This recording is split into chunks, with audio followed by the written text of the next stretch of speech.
Hasan-ı Basri birimi gurrunmayıptır.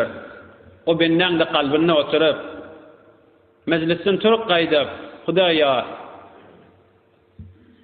10.000 men sadaka berýän diýipdir şu wagtyň pulundan 10.000 dinardır, derhemdir, her näçe bol. 10.000 sadaka berýän taýinki öňkü günälem ýuwulsyn. Bir näçe wagt geçipdir, 3 saat geçipdir. Hudaya men ýene 10.000 berýän.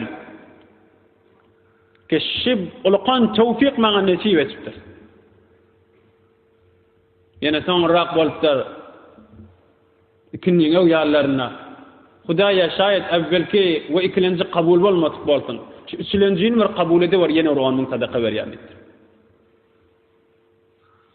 Günyaş maqa ýene de Hudaya deslaqy bilen ikinci kabul bolmadyk bolsa, üçüncüni hukman kabul edensiň. Oşam şükranahyna ýene 10.000 sadaka berýän. O şey dipde Hasan-ı Basriň şagirdi bolup bir duaty kabul bolýan ewliýalardan bolup bu kadar kerameti sonra imkan bolupdyr. Öz piri, öz ustady Hasan-ı Basri sonra teaccübe galypdyr. Ey Habibi Farsi, ey Habibi İrani, ey Habibi Acemi, bir derece nädire ýetdiň seni hatta piri şugurdan agdaýardyk.